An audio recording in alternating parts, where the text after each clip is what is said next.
خون ہو یا حسرتیں پامال ہوں، اب تو اس دل کو تیرے قابل بنانا ہے مجھے۔ اگر آدمی یہ طے کر لے کہ میں نے رمضان میں اپنے اللہ کو منانا ہی ہے اور اپنے اللہ کو پا لینا ہی ہے، اور پھر اپنی سی ہمت اور کوشش شروع کر دے،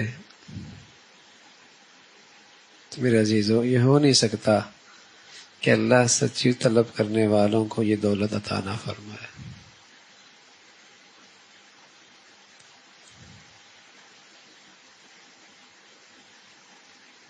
لیکن اندر یہ دل طے ہو کہ اب تو اس دل کو اے اللہ تیرے قابل بنانا ہے۔ رمضان نا تربیت کا مہینہ ہے۔ آدمی یہ دیکھے کہ میری زندگی میں کہاں کہاں کمزوریاں ہیں، اور پھر ان کمزوریوں کو اس مہینے میں قابو پا لے۔ جتنا آدمی اپنی کمزوریوں سے باخبر ہے اور کون جانتا ہے؟ وہ جانتا ہے۔ زبان کا تیز ہے، غصے کا تیز ہے، عبادت کا چور ہے، مال میں طبیعت میں بخل ہے، ہاں بدگمانی ہے۔ ہر آدمی جانتا ہے کہ کہاں کہاں کمزوریاں ہیں۔ عبادت میں کمزوری ہے، اخلاق میں کمزوری ہے، اللہ کا حق ضائع کرتا ہے، مخلوق کا زیادتی کرتا ہے۔ تو یہ ایک تربیت کا مہینہ ہے، تو آدمی ان کمزوریوں پہ قابو پا لے۔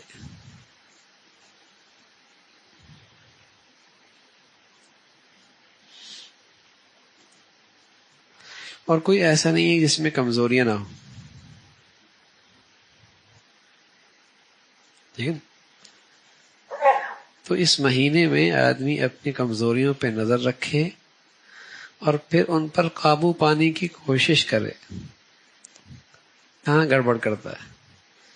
اخلاق میں، عبادت میں، مالی لحاظ سے بخل کرتا ہے، یا غصے کا تیز ہے، یا زبان بے جا استعمال کرتا ہے، یا اس کی نگاہیں آزاد ہیں، یا دل نہ جانے کون کون سے وادیوں میں گھومتا رہتا ہے، کیا کیا سوچتا رہتا ہے۔ تو یہ آدمی کی زندگی میں کمزوریاں ہوتی ہیں، اس مہینے میں ان پہ قابو پانا ہے۔ رمضان صرف افطاری کے لیے، سحری کے لیے، تراویحوں کے لیے، اس کے لیے نہیں آتا۔ یہ تو سال بھر میں جو کمزوریاں لگ گئی زندگی میں، ان کو پر کرنے کے لیے آتا ہے۔ جہاں جہاں سوراخ ہو گئے، جہاں جہاں کمزوریاں آ گئیں، جہاں جہاں ٹوٹ پھوٹ ہو گئی نا زندگی میں، دین کے لحاظ سے، ایمان کے لحاظ سے، اس ٹوٹ پھوٹ کو ٹھیک کرنا ہے۔ نئے سرے سے ایک توانا مسلمان، ایک صحت مند ایمان والا، ایک طاقتور دیندار، یہ رمضان ہے۔ کہ رمضان کے بعد اس کی زندگی وہ نہ ہو جو رمضان سے پہلے تھی۔ جو کمزوریاں تھیں وہ الحمدللہ پوری ہو گئی۔ یہ رمضان اس لیے آتا ہے، ورنہ سرسری انداز میں اگر آپ نے رمضان گزار دیا تو اس میں تو اللہ کی رحمت ہے، خاص متوجہ ہے، کچھ عبادات میں اضافہ ہو جاتا ہے، کچھ نیکیوں میں اضافہ ہو جاتا ہے۔ لیکن جیسے ہی اللہ کی رحمت کا یہ سلسلہ ختم ہوتا ہے تو وہی کمزوریاں پھر غالب آ جاتی ہیں، وہی کمزوریاں غالب آ جاتی ہیں۔ جماعت میں سستی تو سستی، تکبیر اولیٰ کا اہتمام نہیں تو نہیں، نفل کبھی پڑھے کبھی نہیں پڑھے، زبان میں احتیاط کوئی نہیں تو نہیں ہے، آنکھ آزاد ہے تو آزاد ہے، ہاں؟ دل میں ہر وقت دنیا کے خیالات ہیں، بس خواب بھی اسی کے ہیں، جینا بھی اسی کے لیے، دن میں بھی اسی کے لیے۔ ایک تماشا ہے زندگی کا۔ تو آدمی اس مقدس مہینے میں نا ان کمزوریوں پہ قابو پائے، ہر وقت آدمی دنیا ہی سوچتا رہتا ہے، اس سے بھی کوئی بڑا نادان ہوگا، بیوقوف ہوگا۔ اس رمضان میں اللہ سے اتنا تعلق بنے کہ اس کا دھیان رہنے لگ جائے، آخرت اتنی، اس کا اتنا استحضار ہو کہ اس کے خیالات آئیں، کس کے لیے جی رہے ہیں، کس کے لیے زندگی گزار رہے ہیں، کیوں دنیا میں آئے ہیں۔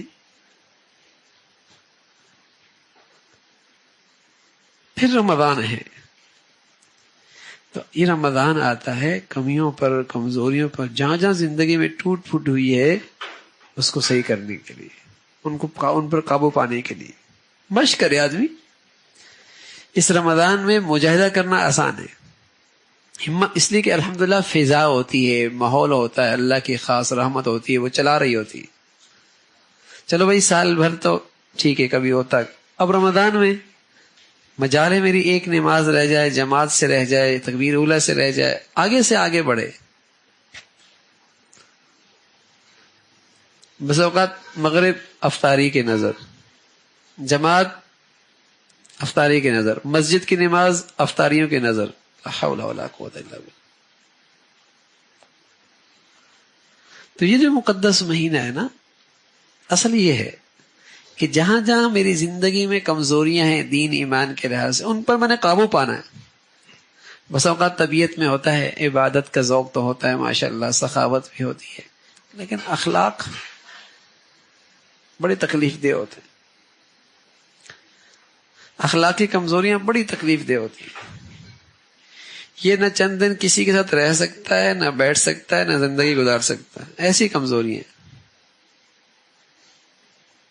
کچھ دنوں کے بعد وہ کاٹنا شروع کر دیتا بچھو کی طرح، زبان سے، طرز عمل سے، طریقے سے۔ یہ سخت کمزوریاں ہیں زندگی میں۔ تو ایک نیا انسان، ایک نیا مسلمان، تازگی اس کے اندر آ جائے، نئی زندگی آ جائے، یہ ایمان ہے، یہ ایمان ہے۔ پھر مزہ ہے رمضان کا۔